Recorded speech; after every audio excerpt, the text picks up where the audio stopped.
Activist ദിവ്യ ദിവാകരൻ കൂടി ചേരുന്നുണ്ട്. ശ്രീമതി ദിവ്യ, വിൻസി നിലവിൽ പോലീസിൽ പരാതിപ്പെട്ടിട്ടില്ല, മറിച്ച് ഫിലിം അസോസിയേഷനിലും ചേംബറിലും ഒക്കെ മുന്നാകെയാണ് പരാതി നൽകിയിട്ടുള്ളത്. ഇവിടെ എത്രത്തോളമായിരിക്കും ഈ പരാതി പരിഹരിക്കൽ, എത്രത്തോളം കൃത്യതയോടെ നടക്കാൻ സാധ്യതയുണ്ട്?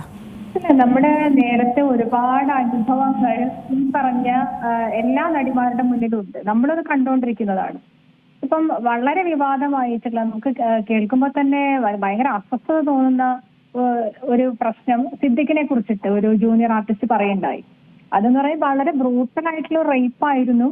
പോലീസ് സ്പെഷ്യൽ ഇൻവെസ്റ്റിഗേഷൻ ടീം ഹോട്ടലിൽ എത്തി ആ പറഞ്ഞ കാര്യങ്ങളെല്ലാം കൃത്യമാണ് എന്നുള്ളത് കണ്ടെത്തുകയും ചെയ്തു. എന്നിട്ട് ഇവിടെ എന്താണ് സംഭവിച്ചത്? അവിടെ പോലീസിന് മുന്നിലൂടെ ആ പ്രതി തേരാപ്പാര നടന്നിട്ട് പോലും പോലീസ് അറസ്റ്റ് ചെയ്യാൻ പറ്റിയിട്ടില്ല. ഡിജിറ്റൽ തെളിവുകൾ മുഴുവൻ നശിപ്പിക്കാനുള്ള സമയം പോലീസ് അനുവദിച്ചു കൊടുത്തു. അതിനുശേഷമോ ഹൈക്കോടതി മുൻകൂർ ജാമ്യം നിഷേധിച്ചു. എന്നിട്ട് അറസ്റ്റ് ചെയ്തോ? ഇല്ല.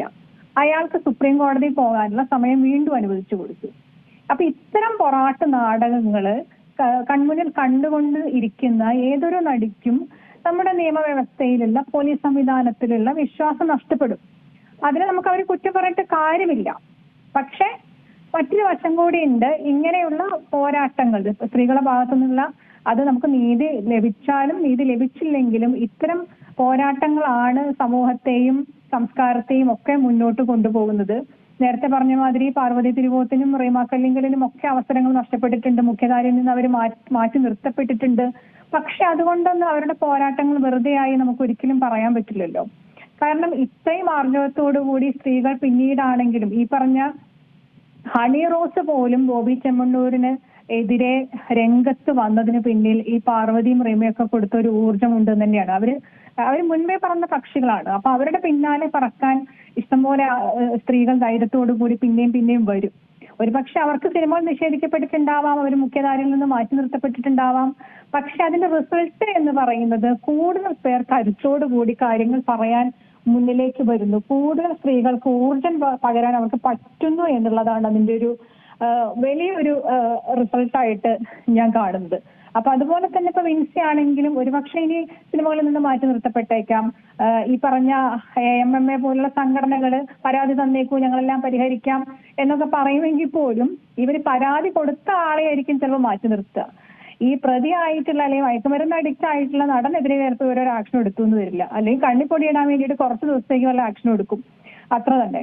സ്ത്രീകളാണ് പലപ്പോഴും സഫർ ചെയ്യേണ്ടി വരുന്നത്, നമ്മൾ കാണുന്നുണ്ട്. പക്ഷെ അതുകൊണ്ട് സ്ത്രീകൾ ഈ പോരാട്ടം അവസാനിപ്പിക്കരുത്. നമുക്ക് ഒരുപാട് നഷ്ടങ്ങൾ ഉണ്ടായേക്കാം.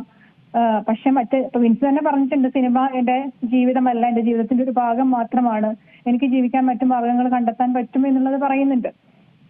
ആ ഒരു ആറ്റിറ്റ്യൂഡ് അത് പാർവതി തിരുവോത്തും മറ്റൊരു രീതിയിൽ അത് പറഞ്ഞിട്ടുണ്ട്.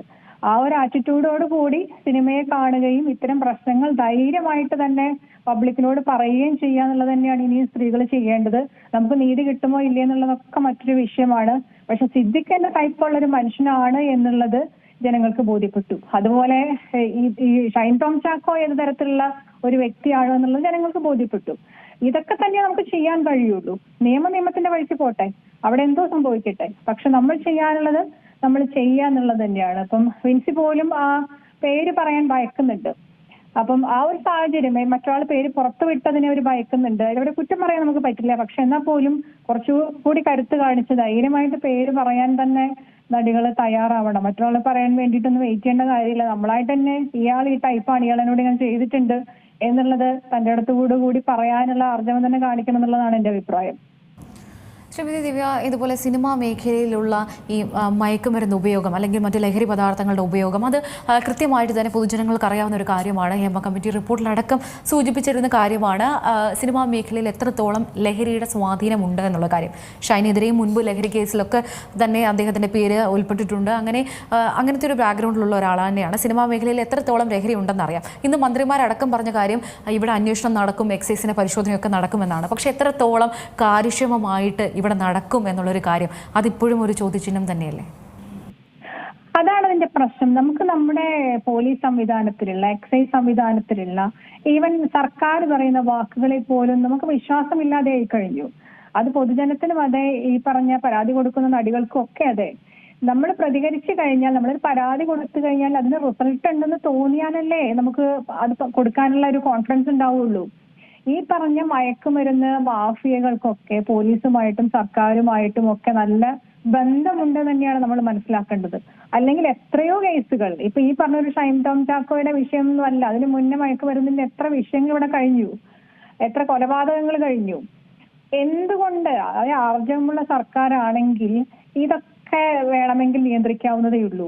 ഇതൊന്നും സ്റ്റോപ്പ് ചെയ്യാൻ വലിയ ബുദ്ധിമുട്ടൊന്നുമില്ല. കാരണം പോലീസ്, എക്സൈസ് ഇത്തരം സംവിധാനങ്ങളുണ്ട്.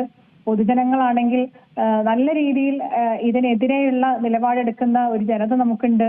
പക്ഷെ എന്തുകൊണ്ട് എന്നിട്ടും ഇതിനിടയിലൂടെ ഈ മാഫിയകൾക്ക് തഴച്ചു വളരാൻ പറ്റുന്നുണ്ടെങ്കിൽ അത് സർക്കാരിന്റെയും പോലീസിന്റെയും ഒക്കെ സഹായം ശരിക്കും അതിന് അടിയിലൂടെ തന്നെ ലഭിക്കുന്നുണ്ട്. പബ്ലിക്കായിട്ട് പറയുന്ന ഡയലോഗുകൾക്കപ്പുറം അടിയിലൂടെയുള്ള ഒരു സഹകരണവും സഹായവും ഒക്കെ ലഭിക്കുന്നത് കൊണ്ട് തന്നെയല്ലേ.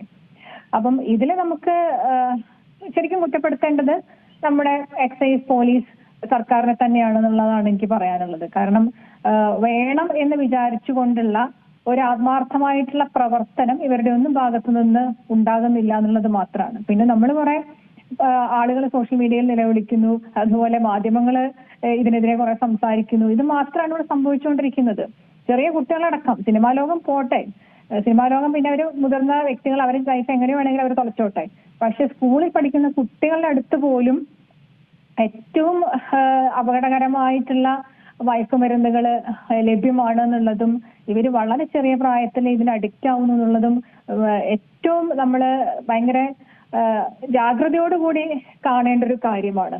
അവിടെ സ്കൂളുകളിലെ കുട്ടികളെ പോലും കോളേജുകളിലെ കുട്ടികളെ പോലും നമുക്ക് രക്ഷിക്കാൻ പറ്റുന്നില്ല എന്നിടത്താണ് ഒരു ഗവൺമെന്റിന്റെ ഏറ്റവും വലിയ പരാജയം സംഭവിക്കുന്നത്. സിനിമാ ലോകം പോട്ടെ, സിനിമാ ലോകം എന്തോ ആയിപ്പോട്ടെ, കാരണം അത് എന്ന് പറയുന്നത് അവരത്രയും മുതിർന്ന വ്യക്തികളാണ്, അത്രയും സാമ്പത്തികമായിട്ട് ഇൻഡിപെൻഡന്റ് ആയവരാണ്. അവരുടെ ജീവിതം രക്ഷിക്കണോ നശിപ്പിക്കണോ എന്നുള്ള തീരുമാനിക്കാനുള്ള സ്വാതന്ത്ര്യം അവർക്കുണ്ട്. മയക്കുമരുന്ന് ഒരു ലീഗലായിട്ടുള്ള കാര്യമെന്നല്ല ഞാൻ പറയുന്നത്. പക്ഷെ അവർക്ക് സംഭവിച്ചാലും അത് സമൂഹത്തെ കാര്യമായിട്ട് ബാധിക്കുന്ന കാര്യമൊന്നുമല്ല. പക്ഷെ ഈ ചെറിയ കുട്ടികൾ, സ്കൂളിൽ പഠിക്കുന്ന, കോളേജിൽ പഠിക്കുന്ന കുട്ടികൾ പോലും ഈ മുട്ടിൽ നിന്ന് വിരിഞ്ഞു വരുമ്പോ തന്നെ ഇതിന് അഡിക്റ്റ് ആയി പോകുന്ന ഒരു തലമുറയെ മൊത്തത്തിൽ നശിപ്പിച്ചു കളയുന്ന രീതിയിൽ ഈ മാഫിയകളുടെ പിടിമുറുക്കിയിട്ടുണ്ട് എന്ന് പറയുമ്പോൾ അത് തീർച്ചയായിട്ടും നമ്മുടെ സംവിധാനങ്ങളുടെ പരാജയം തന്നെയാണ്. ഈ പറയുന്ന ഷൈൻ ടോം ചാക്കോയുടെ പിന്നാലെ പോലീസ് ഓടുന്നു, ഇയാൾ ചാടി ഹോട്ടലിന്റെ മുകളിൽ നിന്ന് ചാടി ഇറങ്ങി ഓടുന്നു. ഇങ്ങനത്തെ നാടകങ്ങൾ ഇതേപോലെ നമ്മൾ ഇനിയും കുറെ നമ്മൾ കണ്ടു, ഇനി നമ്മൾ ഇതുപോലെ കുറെ നാടകങ്ങൾ കാണേണ്ടി വരും. അല്ലാതെ ഇവിടെ കാര്യമായിട്ടുള്ള ഒരു നടപടി ഉണ്ടാകുമെന്ന് എനിക്ക് തോന്നുന്നില്ല. അത് പറയുന്നതിലും അല്ലെങ്കിൽ ഭയങ്കര നിരാശയുണ്ട്. പക്ഷെ അതാണ് നമ്മുടെ മുന്നിലുള്ള യാഥാർത്ഥ്യം. ഏറ്റവും പുതിയ വാർത്തകളും വിശേഷങ്ങളും വിരൽ തുമ്പിലറിയാൻ സീ മലയാളം ന്യൂസ് എല്ലാ ഡിജിറ്റൽ പ്ലാറ്റ്ഫോമുകളിലും ലഭ്യം.